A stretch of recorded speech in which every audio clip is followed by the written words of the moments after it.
What's up, SE Nation? Today we're going to be talking about 3 questions you need to ask yourself and answer them in your resume so you would stand out from the crowd. I've been working with a lot of different clients, sales engineers, pre-sales engineers, I guess that's the same thing, pre-sales engineers, before they become sales engineers. And they have something in common in terms of their resumes. They all read like job description. Here are some examples of what I've seen written. Lead need analysis meetings with customers, or conduct customer-facing meetings. Act as a subject matter expert. Define product requirements. Most importantly, respond to RFPs and RFIs.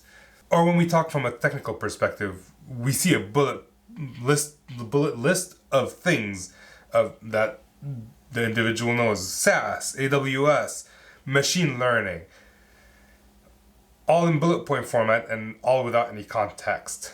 So the question I have for you right now is, does that sound intriguing? I know I'm not intrigued, and if I read a resume like that, I am not really pulled to say, hey, I want to meet this person. It's more like, yeah, another one. So does your resume sound similar to what I just explained? If so, why would people want to meet you? What's so unique about you? And that's why we need to improve the resume. We need to give the recruiter or the hiring manager a reason of why they would even want to talk to you to begin with. What makes you unique and the best person for that job? So first, let's discuss what's important. That was a hard sentence. Let's discuss what's important for the hiring managers, especially SE managers. That's my main focus for this video and pretty much any video. It's all related to sales engineering. Sales engineering managers don't want to settle. There's a lot of pressure for SE managers to hire someone, especially if it's partnered model, not pooled model. If it's a partnered model and there's a salesperson without an SE for a prolonged period of time, it's like the world ended, and they're looking to hire that best SE as soon as possible. And they do not want to settle for just anyone. They also don't want to have to hold someone's hand for a prolonged period of time. Some training is necessary. SEs learn and train a lot on the job, drinking by the fire hose, as they say. And the sales manager, the SE manager, wants to be able to provide that training and then let go. And the SE can take care of it, can handle whatever comes their way. If they need help, they'll come back and ask for help, but they will not mess up royally, hopefully. They want someone that makes them look good. And they don't want to have to fire someone months after they've just hired them and invested a lot of money in them. And now that I've said that, your resume is not going to show any of that. It will provide hints that might get the hiring manager excited to talk to you because, hey, that's the person that might be doing these things for me, and they won't know until you actually get the job. There's always doubt.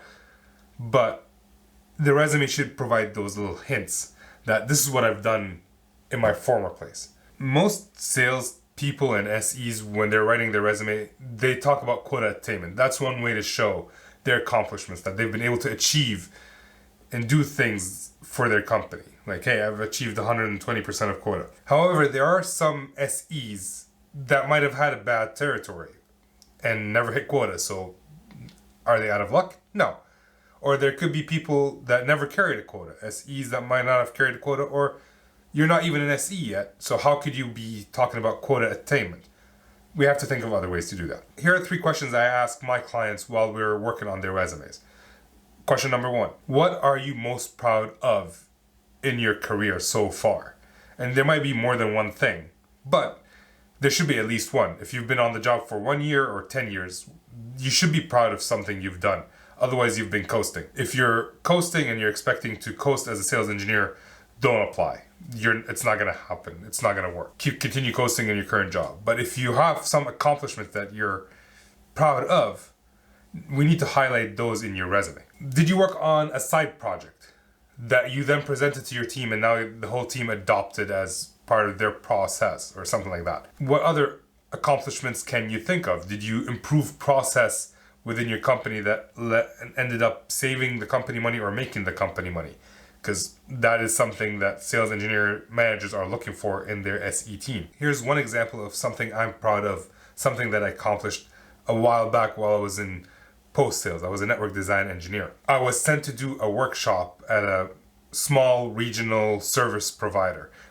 The C-level had already bought our equipment, and my job was to come in and talk to the users and the managers and see how I can actually implement whatever they bought and help them do their job.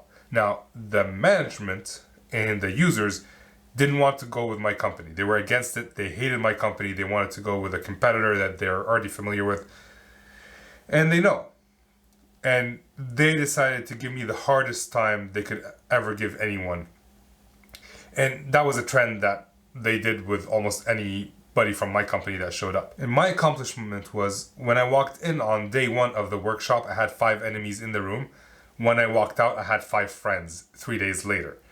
I was able to turn them around and get them to like me to the point where they almost insisted that I'd be the one to come back at a later date, the week of my wedding. I had to say no.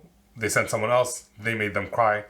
But they wanted me, and that's a compliment to me, and that should be on the resume. The second question you can ask yourself is, what positive feedback have you received from your colleagues or your management? Everyone has a superpower.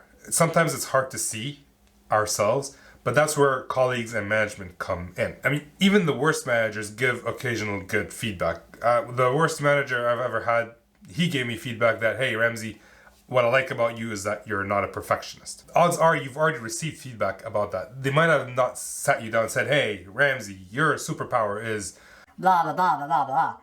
No. What they could have said is what I gave as an example earlier. It's like, what I like about you is that you're not a perfectionist. You get things done. And if none come to mind, hopefully they do, but if none come to mind, do not fret, do not fear. Ramsey's, never mind.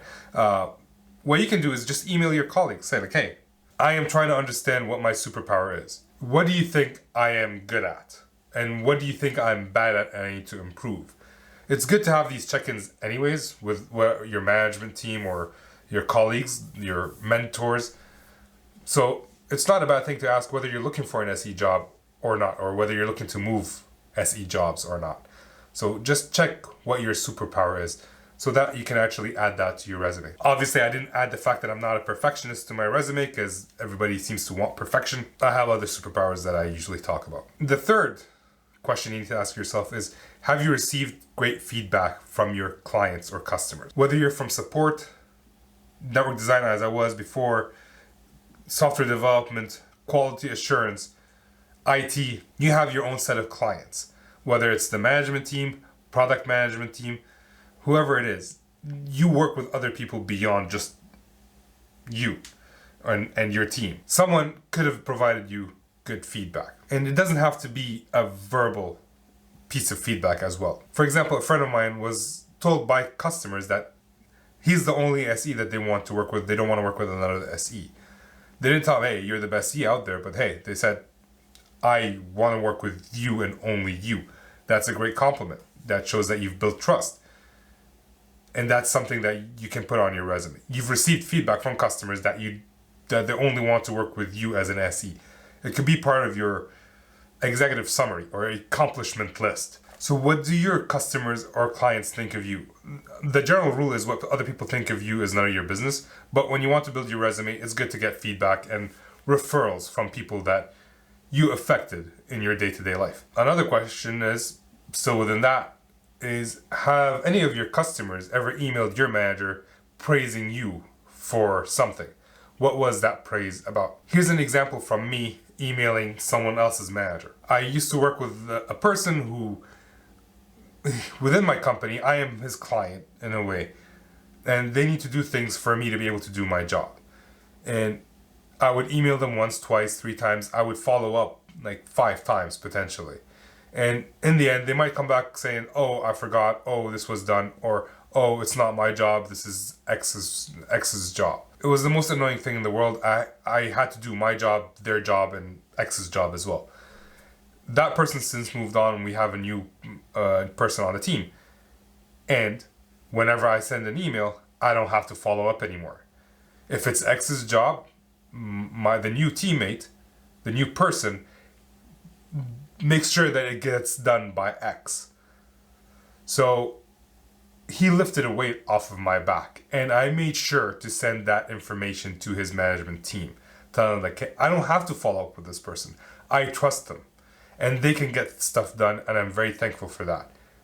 That email was forwarded from myself to their manager, who followed it up to her manager, who forwarded it up to their manager, and it was read in a town hall for a lot of people to see. And my advice to that person is add that to your resume. Add that feedback to your resume. Make sure that people know when you're applying to the job that you're not going to be one of those persons that they would need to follow up with a million times. No. One request and the thing is done. He follows up with me if things are late and says like, hey, I am working on that. Don't worry. There are many more questions that we can ask while you're building your resume. And even with these 3 questions, we can dig into a lot of them and pull out a lot more information. And I do that with a lot of my clients. But this should get you started in terms of building your resume, and a way to think about how you can build your resume beyond just being a job description. So you can do it yourself. If you do need more help and you want my help, check out the SE Hotline. It is there for you. The way it works is you would be assigned a coach. Right now it's me. And I will work with you to actually build that resume and plan out who you're going to apply to, which companies and which industries and all that. And then hopefully help you get a job and all that. So check it out. Check out the hotline. The link is in the description. Also, make sure to share, like, and subscribe if you did enjoy this video. If you didn't enjoy this video, leave a comment. I love constructive criticism, and I actually received some today, so it's cool. Check it out, and I will see you later. Now, get back to work. Peace.